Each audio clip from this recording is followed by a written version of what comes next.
I stood in our tiny kitchen, staring down at my partner Emily, who was frantically trying to shoo away our 2-year-old daughter's beloved cat, Luna. The cat had somehow managed to slip out of the house during a chaotic morning routine and now sat perched on the windowsill, meowing loudly as if daring us to try and take it back.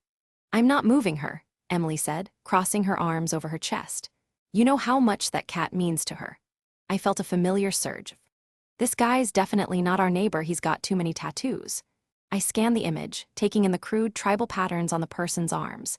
It was indeed unlike anything I'd seen before, but that didn't necessarily mean it wasn't our burglar. "What do you think his story is?" Emily mused, her eyes still fixed on the screen. "Some guy looking to make a quick score?" I shook my head, feeling a twinge of frustration at her assumption. "Maybe he's not just some random. We need to tell Sarah about this," she said suddenly, referring to my sister, who was Emily's best friend and partner in our parenting duo. "She might have some insight, maybe someone at work recognizes him." I hesitated, feeling a sudden surge of uncertainty. Why did I always get roped into Emily's plans? "Can't we just talk to Sarah later?" I asked, trying to sound nonchalant.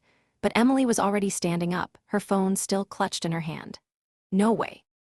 Sarah's going to meet us at the coffee shop in an hour," she said finally, turning to me with a determined look in her eyes. "She knows someone who might be able to help us identify our burglar." I raised an eyebrow. "You're sure this is a good idea?" Sarah had been a friend of mine since childhood, but I'd always felt like Emily saw her more as a rival or equal partner than just a friend. We'd worked together on several parenting projects over the years, and I glanced over at Luna, who was busy chasing after a ball of yarn on the floor, seemingly oblivious to our intense conversation. As we continued to discuss our next move, I found myself glancing at my watch. It was 11:47 a.m. We had an hour before Sarah's contact from the prison facility could meet with us. I checked my phone for what felt like the 100th time that morning, but there were no new messages from Emily or Sarah. Just then, a gentle, "But we need to be careful, this person may not be entirely trustworthy."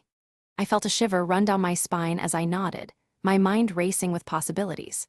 What did it mean that someone had worked in the prison's cafeteria? And what kind of details could they possibly have about our burglar? As we sat there, waiting for the promised meeting to take place, I couldn't shake the feeling that we were playing a high-stakes game, one where the stakes could be higher than just our own purse. The aroma of freshly brewed coffee and baked goods wafted through the air, mingling with the hum of conversation and clinking cups.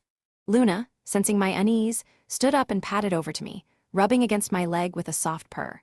I scratched behind her ears, trying to calm myself down as I watched Sarah expertly juggle multiple phone calls at once. Sarah had arranged for someone named Victor to meet us tomorrow morning at the prison facility. They claimed to have worked in the Emily nodded in agreement, and as one, we stood up from the table, a sense of purpose now driving us forward.